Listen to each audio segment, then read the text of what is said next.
အားလုံးပဲမင်္ဂလာပါမိသူပါဒီနေ့ကတော့အားလုံးဂတိပေးထားတဲ့အတိုင်းပေါ့နော်21ရက်နေ့ဆိုတော့ညီမဒီကဖြစ်သွားရဲ့ complete အကြောင်းအရာလေးကိုပြောပြရှင်လို့ပါဒီ complete ဖြစ်သွားရတဲ့အဓိကအကြောင်းရင်းကကြတော့ညီမတို့ရွာရဲ့တလေးဖြစ်တာအရှိအယူအဆွဲတွေဖြစ်တဲ့ပေါ့နော်လူငယ်တဘာဝသမီးသားနှစ်ယောက်ချင်းတွေ့တဲ့အခါမှာဒီရွာတယောက်တယောက်ကပေါ့နော်တယောက်ကလူတွေ့သွားတယ်လူမိသွားတယ်ဆိုလို့ရှိရင်ဒီနှစ်ယောက်ကယူရတော့မယ်မယူလို့ရှိရင်ဒီမိန်းကလေးကနာမည်ပြတ်တယ်အမဲဆက်ဆွန့်သွားပြီဆိုတဲ့ဒီတလေးတွေရှိကြရပေါ့နော်အဲ့တော့ကြတော့ညီမကအဲ့ဒီအကြောင်းအရာကြီးကိုညီမကောင်းထဲမှာရောက်သွားပြီးတဲ့အခါကျတော့ညီမပူထူသွားပြီးညီမအိမ်မပြန်ရဲတော့ဘဲနဲ့အမေစီကိုညီမမပြန်တော့ဘဲနဲ့ညီမအဖေစီကိုတွားနေလိုက်တာပဲဖြစ်ပါတယ်တကယ်တမ်းတော့ညီမလိုက်သွားတဲ့အစီအလာကယောက်ျားနောက်ကိုမဟုတ်ပါဘူးတကယ်တော့ညီမအဖေစီကိုတွားနေခဲ့ရပဲဖြစ်ပါတယ်ပေါ့နော်နောက်တစ်ရက်မှာတော့အဲ့ဒီအမဲသက်ဆိုရဲ့ခေါင်းစဉ်အောက်မှာပေါ့နော်ညီမခေါင်းတောက်နေတဲ့အချိန်မှာညီမဦးလေးကိုဆက်သွယ်ပြီးတော့အခုညီတောင်းခဲ့ရအကျဉ်းညံတောင်းခဲ့ရပေါ့နော်ညီမဘာဆက်လုပ်တင်လဲဆိုပြီးတော့ညီမဦးလေးကလည်းညီမကိုတေချာနားချပြီးတော့တေချာလမ်းပြပေးပါတယ်ဒါပေမဲ့ညီမကကြတော့ဒီလူနဲ့မှမရရင်ငါတော့အမဲသက်စွန်းတော့မှာပဲဆိုတဲ့အတွေးတွေနဲ့ညီမ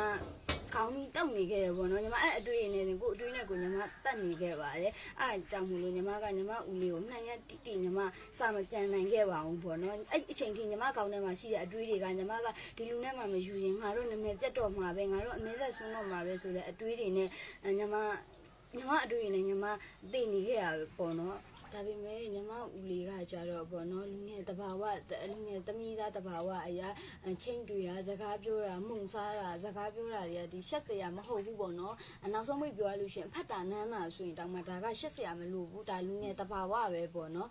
နောက်ပြီးတော့ကြတော့ကိုရာမှန်နေမယ်ကိုရာလိပ်ပြလုံးနေကိုဘာမှမလုပ်ခဲ့တာသိကြရဲဆိုလို့ရှိရင်ဒီဘေးပတ်ဝန်းကျင်ရဲ့ပြောတဲ့စကားတန်တွေအကုန်လုံးကိုပေါ့နော်နားမထောင်ဖို့ဂယုမဆိုင်ဖို့ပြီးတော့ကြတော့သူကိုယ်တိုင်ကသူဖြတ်တန်းခဲ့တဲ့ LGBT ဘဝကိုပေါ့နော်ဒီတူမှဖြစ်တဲ့ညီမကိုတေချာရှင်းပြခဲ့တဲ့အခါမှာတော့ဒီညီမစိုးရိမ်နေတဲ့ဒီညီမတွေးနေတဲ့ငါတို့သူနဲ့မရရင်တော့ငါတို့သူနဲ့မရရင်တော့အမဲသက်ဆွန်းတော့မှာပဲဆိုတဲ့အတွေးတွေကညီမအတိတ်ပဲမရှိမှန်းသိလာခဲ့ရပေါ့နော်အဲ့အကြောင်းမို့လို့ညီမ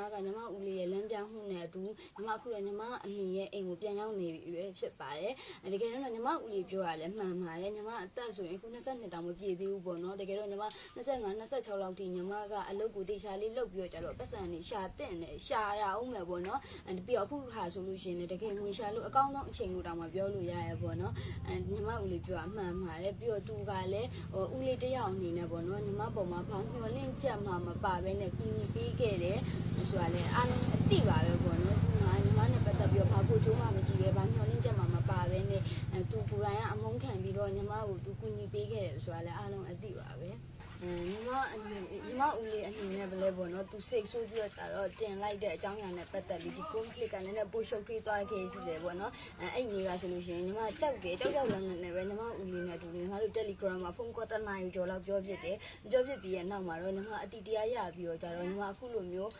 အားလုံးလက်ခံနိုင်သွားပြီညီမအခုလိုမျိုး social media ပေါ်မှာပြန်ပေါ်လာတာပဲဖြစ်ပါတယ်ညီမကိုချစ်တဲ့သူတွေအားပေးတဲ့သူတွေကတော့ညီမကိုအမြဲဆက်လက်အားပေးနေမှာပဲဆိုတော့ညီမယုံကြည်တယ်အဲ့အကြောင်းမို့လို့ညီမက